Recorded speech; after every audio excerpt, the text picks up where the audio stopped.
વડગામના ધારાસભ્ય જિગ્નેશ મેવાણીએ પણ ચૂંટણી સભા દરમિયાન ભાજપ અને આરએસએસને આડે હાથ લીધી અને ભાજપ અને આરએસએસમાં ના જોડાવા સમાજને અપીલ કરી હતી। આ વખતે જે પ્રમાણેનો અંડર કરંટ ખેડૂતોમાં, શ્રમિકોમાં, દલિત, આદિવાસી, ઓબીસી સમાજમાં, સર્વ સમાજમાં, વેપારીઓમાં, મધ્યમ વર્ગમાં હું જોઈ રહ્યો છું 100% આ વખતે કંઈ નવા જૂની થવાની છે। અભિમાન રાજા રાવણનું પણ ઉતરેલું નરેન્દ્રભાઈનું પણ ઉતરશે। આણંદ જિલ્લામાં આવેલી ફતેપુરા ચોકડીથી બગોદરા તારાપુર હાઈવે પાસે ખંભાત પોલીસ દ્વારા વાહન ચેકિંગ અભિયાન શરૂ કરવામાં આવ્યું। 7મી મે યોજાનારી આણંદ લોકસભાની ચૂંટણી અને ખંભાત વિધાનસભાની પેટા ચૂંટણીમાં આચારસંહિતાનું પાલન થાય અને કોઈપણ રીતની ગેરરીતિ ન સર્જાય તેને ધ્યાનમાં રાખી આ આયોજન હાથ ધરવામાં આવ્યું હતું। કાયદો અને વ્યવસ્થા અને જળવાઈ રહે સાથે જ ભયમુક્ત વાતાવરણ બને તેના માટે ચૂંટણી પંચના આદેશથી કામગીરી કરવામાં આવી હતી। ફતેપુરા જે છે એ મેઇન સૌરાષ્ટ્રમાંથી એન્ટ્રી છે જે ખંભાત થઈ અને આણંદ જિલ્લામાં પ્રવેશ કરી શકે, એટલે કે અગત્યનો અને મહત્વનો પોઈન્ટ છે જ્યાંથી બીજા જિલ્લામાંથી એન્ટ્રી થઈ શકે। એટલે એના અનુસંધાને અહીંયા ચેકપોસ્ટનું પણ ગોઠવવામાં આવેલી છે જેથી સઘન રીતે એનું વાહન ચેકિંગ થઈ શકે અને આદર્શ આચારસંહિતાનું પાલન થઈ શકે એના માટે આ આયોજન કરવામાં આવેલું છે। લોકસભાની ચૂંટણી નજીક આવતા જ અમદાવાદ ક્રાઇમ બ્રાન્ચ પણ એલર્ટ થઈ ગઈ છે। ચૂંટણીલક્ષી બંદોબસ્ત સહિતની બાબતોને સમીક્ષા બેઠક યોજાઈ જેમાં ક્રાઇમ પ્રિવેન્શન ડિટેક્શનની પણ સમીક્ષા કરવામાં આવી હતી। ત્યારે પોલીસ કમિશનર GS મલિકે કહ્યું ગંભીર ગુનાઓમાં 22.3% ઘટાડો થયો છે। આ સાથે તેમણે કહ્યું હતું કે છેલ્લા 9 માસ દરમિયાન ગુનાખોરી કાબૂમાં છે। 597 લોકોને પાસા કરવામાં આવી છે અને ગત વર્ષની સરખામણીએ ગુનાખોરી કાબૂમાં હોવાનો પોલીસ કમિશનરનો દાવો છે। જે સાથે જ તેઓએ કહ્યું કે ચાલુ વર્ષમાં 3 માસમાં ચોરીના બનાવ કે નશામાં ગાડી ચલાવનાર સામે કાર્યવાહી કરનારને ઇનામ આપવામાં આવતા આ પ્રકારના ડ્રિંક એન્ડ ડ્રાઈવ કેસો ચાલુ છે। આ સાથે તેમણે નાઇટ રાઉન્ડ ઇફેક્ટિવલી કરવામાં આવતા ઘરફોડ ઘટી હોવાનો પણ દાવો કર્યો છે। હું કહી શકું કે ગુનાખોરી કાબુ હેઠળ છે। અમે પ્રિવેન્ટિવ એક્શન પણ ખૂબ જ ઇફેક્ટિવ લઈ રહ્યા છીએ। મારા સમય દરમિયાન અત્યાર સુધી કુલ 597 એટલે 597 લોકોની આપણે પાસા કરી છે। બીજા પણ જે ચેપ્ટર કેસો રાખવાના 110 તડીપારની પણ કાર્યવાહી કરી છે। હમણાં જોઈએ તો આ વર્ષની આપણે સમીક્ષા કરતા હતા કે જે હે ને 3 મહિના થયા છે, ચોથા મહિના અત્યારે ચાલે છે, તો ગુનાખોરી પણ કાબુ હેઠળ છે। સુરતથી મહત્વના અને મોટા સમાચાર મળી રહ્યા છે। ક્ષત્રિય આગેવાનો સાથે પાટીલની બેઠક થઈ છે। ક્ષત્રિય આગેવાનો ભાજપને સમર્થન આપ્યું હોવાની મોટી જાહેરાત। ક્ષત્રિય આંદોલન વચ્ચે મોટા અને મહત્વના સમાચાર। ભાજપ પ્રદેશ પ્રમુખ સહિત અનેક નેતાઓ ક્ષત્રિય આગેવાનો સાથે બેઠક કરી રહ્યા હતા। એ દરમિયાન સુરતથી મોટા સમાચાર મળી રહ્યા છે। ક્ષત્રિય આગેવાનો સાથે પાટીલની બેઠક સફળ રહી હોવાની જાણકારી મળી રહી છે। રાજકોટના ઉમેદવાર કેન્દ્ર સરકારના મંત્રી શ્રી પરસોત્તમભાઈ રૂપાલા સાહેબે જે નિવેદન કરવાને કારણે આખા ગુજરાતના ક્ષત્રિય સમાજમાં એક રોષનું વાતાવરણ છે। સ્વાભાવિક છે, અમને હર્ટ થયું છે અને એના કારણે આજે જે લગભગ 108 ક્ષત્રિય સમાજના આગેવાનો દક્ષિણ ગુજરાતના અહીંયા આવ્યા છે એ પણ રાજકોટના જે સંમેલનમાં હાજરી એમણે પણ આપી હતી। પરંતુ એમનું સ્પષ્ટ માનવું છે કે આ જે જવાબદારી કે જે રોષ છે એમનો રૂપાલા સાહેબની સામે છે। એમનો આદરણીય પ્રધાનમંત્રી શ્રી નરેન્દ્ર મોદી સાહેબ સામે કોઈપણ પ્રકારનો વાંધો નથી। આ દેશના, આ રાજ્યના કે આ વિસ્તારના વિકાસમાં મોદી સાહેબનું જે યોગદાન છે એને વિસ્તારે પાડી શકાય નહીં અને એટલા જ માટે એમણે ભારતીય જનતા પાર્ટીની પણ સપોર્ટ કરે છે અને આદરણીય પ્રધાનમંત્રી શ્રી નરેન્દ્ર મોદી સાહેબ માટે પણ એમને ખૂબ સન્માન છે। આજે લોકો સામેથી આવ્યા છે કે અમારો જે રોષ છે, અમારો જે વિરોધ છે એ એમના પૂરતો મર્યાદિત રાખીને અમે આદરણીય પ્રધાનમંત્રી મોદી સાહેબના નેતૃત્વમાં ભારતીય જનતા પાર્ટીને સમર્થન કરીશું અને એમની સાથે જોડાયેલા જે તમામ આગેવાનો છે એમને પણ એમણે વિનંતી કરી છે અને આજે ખુલીને બહાર આવ્યા છે। એમના વિરોધને અકબંધ રાખીને આજે આવ્યા છે, એમના અમે સ્વાગત પણ કરીએ છીએ। અને જે ક્ષત્રિય સમાજનો જે ઇતિહાસ રહ્યો છે કે ક્ષમા આપવામાં સૌથી મોટી કોઈની ભૂમિકા રહી હોય કે સૌથી મોટું દિલ જો કોઈનું રહ્યું હોય તે ક્ષત્રિય સમાજનું રહ્યું છે એ ઇતિહાસ છે. એમના શરણે આવેલા કોઈ પણ વ્યક્તિને કોઈ પણ સમાજનો હશે એ એકવાર શરણે આવ્યા પછી એનું રક્ષણ કરવા માટે પોતે પણ પોતાના જાનની આહુતિ આપી દેવા અનેક દાખલાઓ ઇતિહાસમાં નોંધાયા છે. આવી આ જે પ્રજા છે કે જેમાં એક ખમીર છે અને એમણે કદાચ સૌથી વધારે લડાઈઓ પણ એમણે જ લડી છે, ત્યારે એમને હાથ થાય તો સ્વાભાવિક એના રિએક્શન આવે. પરંતુ આજે એમણે જે રીતે આદરણીય પ્રધાનમંત્રી મોદી સાહેબનું સમર્થન કર્યું છે, ભારતીય જનતા પાર્ટીનું સમર્થન કર્યું છે, એના માટે હું એ સૌનો આભાર પણ માનું છું, એ બધાનું સ્વાગત કરું છું. ધન્યવાદ.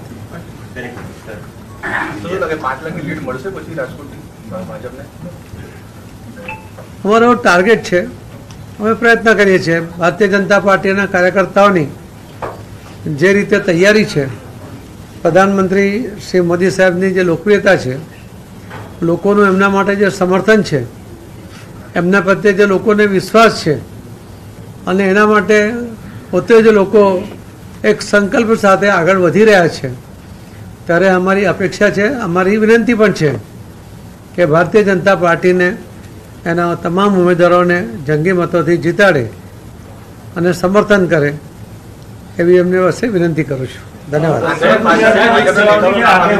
દક્ષિણ ગુજરાતના ક્ષત્રિય આગેવાનોની લાગણી સૌરાષ્ટ્રના ક્ષત્રિયો સમજશે પહોંચશે ત્યાં સુધી ને આ એક પ્રયત્ન છે. ભારતીય જનતા પાર્ટી અલગ અલગ વિસ્તારની અંદર અમારા રાજ્ય કક્ષાના ગૃહમંત્રી શ્રી હર્ષભાઈ સંઘવી, શ્રી રત્નાકરજી, શ્રી અમિતભાઈ શાહ સાહેબ અને કેટલીક જગ્યાએ હું પણ પોતે આ આગેવાનોને અલગ અલગ જગ્યા મળ્યું છે, એમની સાથે મેં વાત કરવાનો પણ પ્રયત્ન કર્યો છે, એમનો આવેદનપત્ર પણ મેં માંગ્યું છે.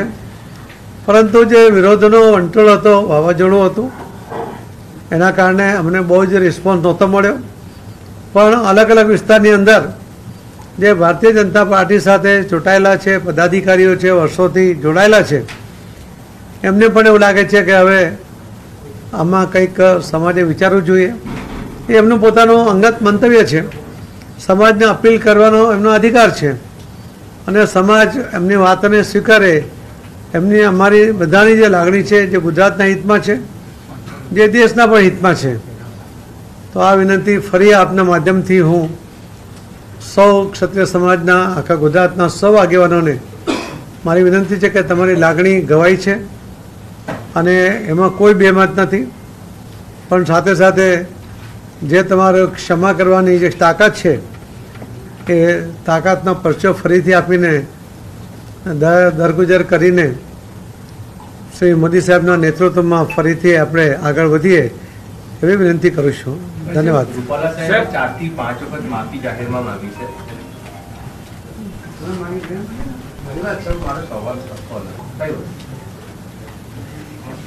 આગેવાનો સાથે પાટીલની બેઠક છે. મહત્વની ને મોટી વાત જે કરવામાં આવી છે કે આ ક્ષત્રિયો સમાજના આગેવાનો અમારી સામેથી આવ્યા છે. અમે લોકોએ અનેક વખત રજૂઆત કરી હતી, હવે તેઓ અમારી વાત સાથે સહમત થયા છે. રોજ જે છે તે મર્યાદિત રાખશે. રાજકોટ પૂરતો.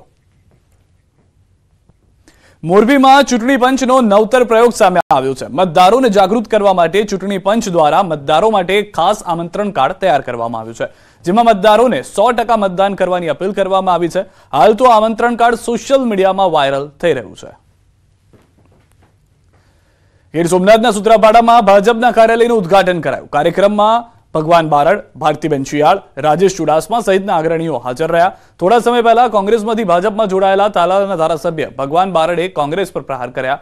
જાહેર સભાને સંબોધતા ભગવાન બારડે ભાજપ તરફી મતદાન કરવાની અપીલ કરી અને અંદાજમાં જ કહ્યું તેમના પોતાના સૂત્રાપાડામાં કોંગ્રેસ મારી પાછળ હતી. ભગવાન બારડે ભાજપ ઉમેદવારની 5 લાખની લીડ ઘટે તેવી ભીતિ પણ વ્યક્ત કરી.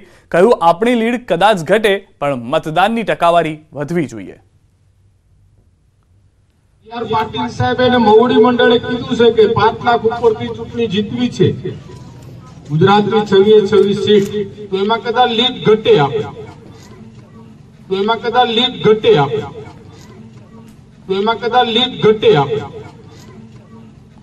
એટલે મતદાન છે એનો રેશિયો ઓલ ઓવર જે મતદાન કરતા હોય એના કરતા પણ 5% મતદાન આપણે ઊંચું લઈ જવાનું છે આ વખતે. નવસારી મેળામાં આનંદ પ્રમોદ કરવા જતા પહેલા સાવધાની રાખવી જરૂરી છે. નવસારી શહેરના દુધિયા તળાવ પાસેના મેળામાં આગ લાગવાની દુર્ઘટના બનતા રહી ગઈ છે. મેળાના નાસ્તા સ્ટોલમાં ગેસનો બોટલ એક્સચેન્જ કરતા સમયે આગની જ્વાળા ભભૂકી ઉઠી હતી. આગની જ્વાળા જોતા મેળામાં આવનાર લોકોમાં નાસભાગ મચી ગઈ હતી. જોખમી રીતે સ્ટોલ સંચાલકે ગેસ બોટલ એક્સચેન્જ કરતા દુર્ઘટના સર્જાઈ હતી. જીવના જોખમે મેળો નિહાળવા આવતા લોકોના માથે મોટું સંકટ ઊભું થયું હતું. આ મેળાની પરવાનગીને લઈને પ્રશ્નાર્થ સર્જાયો છે. ટાઉન પોલીસે મેળા સંચાલકને તેડું મોકલી સેફટીને લઈને નિવેદન નોંધશે. જો દુર્ઘટના બની હોત તો અનેક લોકો શિકાર થઈ ગયા હોત આ આગના, તેવું પણ ચર્ચાએ જોર પકડ્યું છે.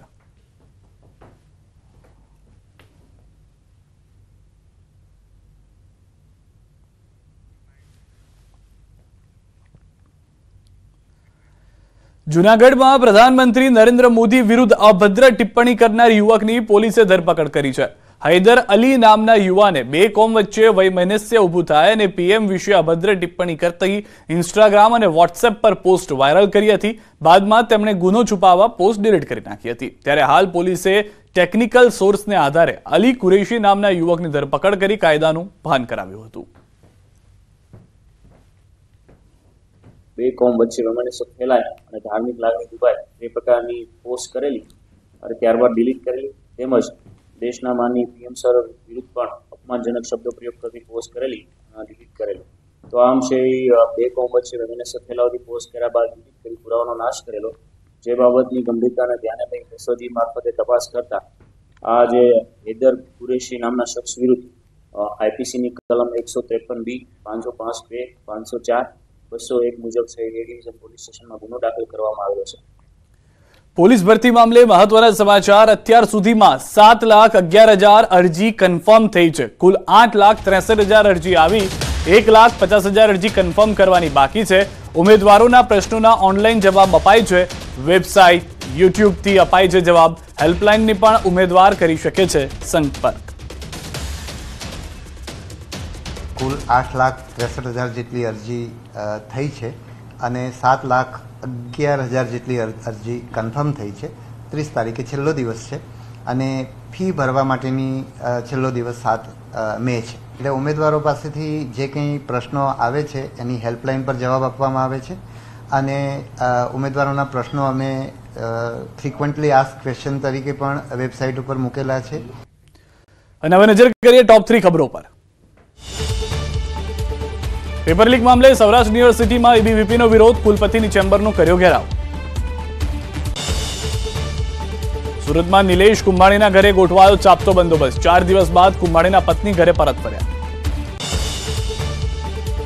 અમદાવાદથી સાળંગપુર સુધી શરૂ થશે ડેઇલી હેલિકોપ્ટર રાઇડ. સાળંગપુરમાં બનાવાયા 2 હેલિપેડ. 30,000 રૂપિયા ચૂકવવું પડશે ભાડું.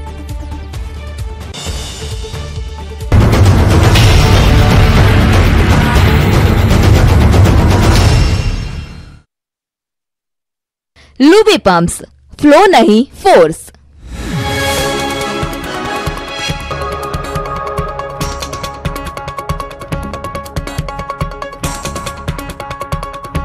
लूबी पंप्स, फ्लो नहीं फोर्स. ખાસ મુદ્દાઓ કયા રહેશે ચૂંટણી માટે કે હવે આગામી ચૂંટણી હું નહીં લડું, ફરી પાછું ચૂંટણી લડવાનું મન કઈ રીતે બનાવ્યું, કઈ રીતે તમે એને પહોંચી વળશો?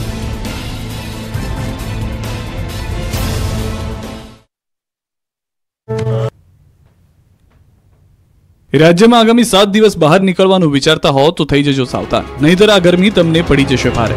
હવામાન વિભાગે ગરમીને લઈ મોટી આગાહી કરી છે. આગામી 7 દિવસ રાજ્યમાં વાતાવરણ શુષ્ક રહેવાનું છે. ગુજરાતમાં હાલ પવન ઉત્તર પશ્ચિમ દિશા તરફ ફૂંકાઈ રહ્યા છે. અમદાવાદ હવામાન વિભાગના ડાયરેક્ટર દ્વારા ગુજરાતમાં આગામી 7 દિવસ હીટવેવ, વરસાદ અને તાપમાન અંગેની આગાહી કરી છે.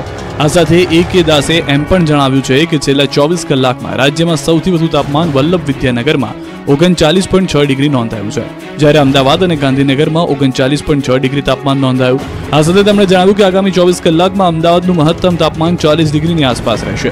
ગુજરાતના દરિયાકાંઠાની સ્થિતિ અંગે વાત કરતા તેમણે જણાવ્યું છે કે દરિયાકાંઠે પવનની દિશા ઉત્તર પશ્ચિમની રહેશે. આ સાથે તેમણે જણાવ્યું કે હાલ કોઈ ડિસ્કમ્ફર્ટની સ્થિતિ રહેશે નહીં. ઉનાળામાં ખેતરમાં કામ કરતા ખેડૂતો માટે એક એડવાઇઝરી જાહેર કરાઈ છે.